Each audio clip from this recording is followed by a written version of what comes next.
Olá, sexto ano. Hoje nós iremos introduzir ao terceiro bimestre, no quinto capítulo, com o assunto Conhecendo os Seres Vivos. Então, nós sabemos que os seres vivos, eles são imensos, são várias espécies existentes no planeta, cerca de 9 milhões de espécies. E esses seres vivos são diferentes, possuem algumas características diferentes, mas existem algumas características que assemelham, que os definem ser um ser vivo. Então, que características são essas? Quais são as características que definem a todos os seres vivos, que são comuns a todos? Então, nós temos aí o ciclo de vida, a necessidade de energia, nós temos a reação a estímulos, reprodução e a célula. A célula é a menor unidade de um ser vivo. Então, todos, para que haja vida, para que seja definido como ser vivo, eles precisam ter todas essas características que são comuns a todos. Então, vocês vão observar esse resumo aí no caderno de atividade de vocês. Mas vocês poderão também acompanhar no livro didático nas páginas 3, 4 e 5. Eu vou deixar para falar sobre célula no próximo vídeo, próxima semana. Então vamos lá. Uma das características que define o ser vivo é o ciclo de vida. O que seria isso? Os indivíduos eles passam por modificações ao longo de sua existência, ou seja, eles nascem, crescem, se desenvolvem e morrem. Então, essa é uma das principais características de um ser vivo, porque compreende essas transformações. Em alguns animais vertebrados, como os insetos, por exemplo, ou vertebrados como os anfíbios, o desenvolvimento ele apresenta etapas bem distintas. Então, é a partir dessas etapas que o desenvolvimento dos seres vivos é que eles são capazes de se reproduzir. E se reproduzindo, eles vão garantir a sobrevivência de suas espécies. Então a gente vê que esse ciclo de vida ele é diferente em espécies diferentes.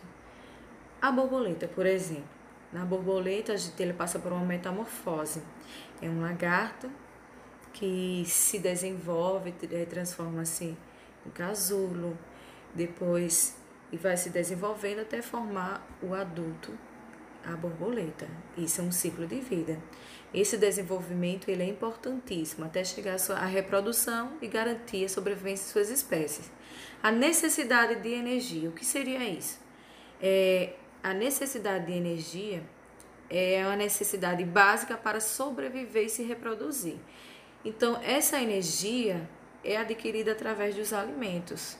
Então, nós seres vivos, todos os seres vivos precisam de alimento para produzir energia. E a energia é essencial para que as funções vitais do nosso organismo venham a funcionar e para que haja vida. Os seres vivos, eles podem ser, de acordo com essa busca de alimentos, eles podem ser classificados em autótrofos ou heterótrofos. O que seriam autótrofos? Seres vivos com capacidade de produzir seu próprio alimento. Aí nós temos aí plantas e algas. As plantas, de modo geral, são seres que produzem seu próprio alimento através da fotossíntese. E todo mundo sabe o que é fotossíntese, é um fenômeno realizado por elas, pelas plantas, e é essencial para a produção de energia. Como é que acontece? Vejam aí essa imagem. Vocês podem observar aí uma planta. Para que ela possa realizar fotossíntese, o que é necessário?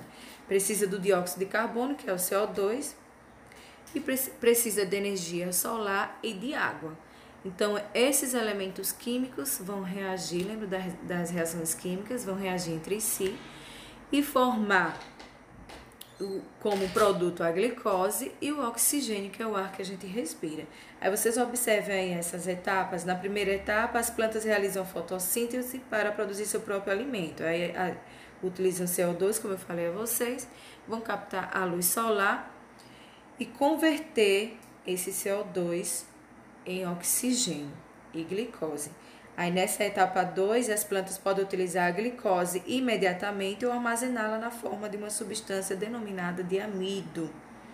Na etapa 3, alguns animais utilizam as plantas como alimento. Então esse é uma forma de produção de energia que as plantas realizam. Algumas algas também realizam fotossíntese. Algumas bactérias, como as cianobactérias, também fazem fotossíntese.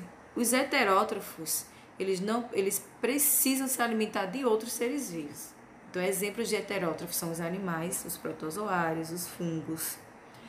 Então, veja, os autótrofos, eles produzem seu próprio alimento e os heterótrofos não conseguem produzir seu próprio alimento, precisam de outros seres vivos. Aí nós seres humanos, estamos inclusos, somos seres heterótrofos, que precisamos de outros seres vivos para nos alimentar, para produzir energia. Reação a estímulo. O que seria essa reação a estímulo? Ela responde a estímulos do ambiente, como a presença de substâncias químicas e mudanças na luminosidade, temperatura e umidade. Então, seres vivos, eles reagem a estímulos de forma diferente. Algumas plantas, ao serem tocadas, por exemplo, elas murcham, né, como forma de defesa. Então, isso é um estímulo. Se sente ameaçado, eles murcham. E os seus folículos, eles se fecham. É como forma de defesa. Algumas ações nossas são como reações a estímulos também. Como, por exemplo, se a gente entrar em contato com uma luz forte, como abrir as cortinas em um dia bem ensolarado. Então, a gente estava dormindo, abriu a cortina, o sol diretamente no nosso olho. Então, qual é a reação? Isso é o estímulo. Qual seria a nossa reação? Imediatamente, a gente iria fechar os olhos ou tapar a mão ou tapar os olhos com as mãos. Então, essa seria a nossa reação. Se a gente estiver andando, por exemplo, na rua e ouvir um barulho muito alto, então uma das reações é se esconder, né? Se encolher com susto, com medo ou correr apavorado. Isso é uma reação. Então, a gente recebe estímulos, a cada estímulo uma reação diferente. Quem já derrubou algo e como reação tenta colocar o pé, por exemplo, ou a mão. Então, é uma reação, muitas vezes, inevitável, né? É sem que a gente perceba, é involuntário. Então, todo ser vivo, dependendo do estímulo que recebe, tem reações diferentes também. A reprodução também é uma das características importantes do ser vivo. Por quê? Por meio da reprodução, os seres vivos garantem a sobrevivência da espécie, transmitindo suas características hereditárias às gerações seguintes, gerando descendentes. Aí nós temos dois tipos de reprodução, a reprodução sexuada e a reprodução assexuada. Na assexuada, um indivíduo ele vai gerar novos indivíduos geneticamente idênticos a ele. Ou seja, na assexuada não é necessário, não precisa dos gametas masculino e feminino. Então, eles se reproduzem sozinhos. É um exemplo. As plantas, geralmente, a maioria delas, elas podem apresentar os dois tipos de reprodução, tanto assexuada como sexuada. Uma cana-de-açúcar. A gente pode pegar os nós da cana-de-açúcar e colocar sobre o solo. Dali vai desenvolver uma nova planta. Essa planta ela foi desenvolvida de forma assexuada, porque não precisou do gameta masculino nem feminino. Então, eu peguei parte da planta, coloquei sobre o solo e ela se desenvolveu. Aquela planta, aquela cana, essa nova cana, ela vai ser idêntica à sua progenitora, a de quem eu extraí o caule, o nó. Então, ela é assexuada, vai gerar indivíduos geneticamente idênticos. Na sexuada, dois indivíduos produzem descendentes com características genéticas herdadas de ambos os progenitores. Então, na sexuada precisa dos dois gametas, do feminino e do masculino. O progenitor, o indivíduo que vai ser gerado dessa reprodução, será um indivíduo que vai herdar os genes do pai e os genes da mãe. Então, ele será um indivíduo novo. Ele não é geneticamente igual ao seu origem. Ele vai ter metade dos genes da mãe, metade dos genes do pai, né? Metade dos genes masculino e metade dos genes feminino, formando um novo indivíduo geneticamente diferente. Então, essas são as etapas e são os principais principais características de um ser vivo. Nós iremos agora na página, no livro didático de vocês, na página 11, para responder essas questões de 1 a 3. Na questão 1, nós temos o seguinte: os seres vivos apresentam algumas características em comum. Entre os itens listados abaixo, marque X naqueles que caracterizam os seres vivos em geral. Aí nós temos aí presenças de células, aí vocês vão marcar um X. Locomoção. Locomover não é característica de todos os seres vivos. Existem seres vivos que se locomovem, outros não. Reação a estímulo é uma característica de todos os seres vivos, então marca um X. Necessidade também, ciclo de vida e reprodução. Capacidade de falar não é característica de todos os seres vivos. Alguns conseguem falar e outros se comunicam de forma diferente. Questão 2. Observe a ilustração e responda o que se pede. Na ilustração, a gente vê um senhor pescando, usando como isca peixes, e ao lado o gato está se alimentando do peixe. Na letra A, nós temos qual é a característica básica do ser vivo que pode ser relacionada à ação do gato. O que é que o gato está fazendo? Está comendo. Então, se ele está se alimentando, a característica básica que caracteriza o ser vivo é a necessidade de energia. Então, se alimentar, necessidade de energia. O gato é um organismo autótrofo ou heterótrofo? Justifique sua resposta. O gato, ele é heterótrofo porque não produz seu próprio alimento e ele precisa de outro ser vivo para se alimentar. Terceiro, marque C para correto e E para errado. Letra A. As plantas são organismos heterótrofos? Errado. Quem são os heterótrofos? São os animais, fungos, protozoários. Na letra B, a maioria dos seres unicelulares é microscópica. O que é um ser unicelular?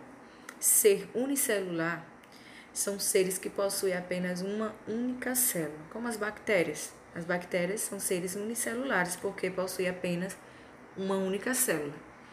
Quando o ser vivo apresenta mais de uma célula, são classificados em multicelular. Mais célula, multicelular. A gente vai ver isso com mais detalhe no próximo vídeo. Então, os animais, as plantas são multicelulares.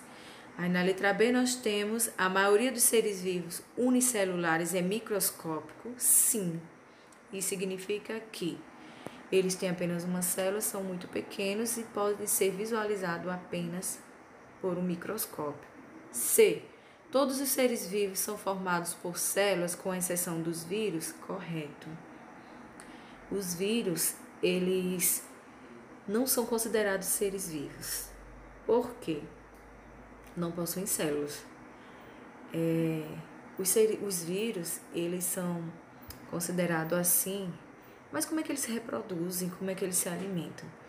Os seres vivos, eles são inativos quando eles estão fora de um hospedeiro.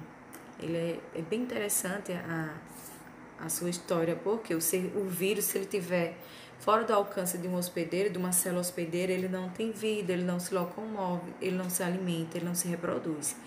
Uma vez que o vírus acha uma célula hospedeira, então ele é como se fosse um intruso, ele vai roubar todo o material genético daquela célula e vai se apossar, vamos dizer assim. Então, a partir desse momento, ele começa a se reproduzir, a ter vida, vamos dizer, entre aspas. E é assim que ele acaba destruindo a célula. Quando ele começa a se reproduzir, ele se reproduz de forma acelerada, enche a célula de novos indivíduos, acaba destruindo a célula e atingindo outras células. E quando isso acontece, aí vem os sintomas de doenças causadas por vírus. Na letra D, os seres vivos reagem a estímulos, com exceção das plantas. Todos os seres vivos reagem a estímulos, então está errado. Agora, converta as afirmativas erradas em verdadeiras. Vamos corrigir aí. A letra A está errada, onde diz que as plantas são organismos heterótrofos, vocês vão mudar para autótrofos. Na letra D está errado, porque diz que os seres vivos, que as plantas não reagem a estímulos, só que está errado. Todos os seres vivos reagem a estímulos, inclusive as plantas. Então, o que vocês vão fazer? Vocês vão responder no caderno de atividade as páginas 5, 6 e 7, apenas as questões de 1 a 6. Vocês vão responder e entregar a mim como forma de frequência. Na próxima aula, no próximo vídeo, nós iremos retornar a esse assunto, vamos entrar em detalhes em alguns conteúdos e vamos falar um pouco sobre a célula, conhecer a estrutura celular. Então, até a próxima.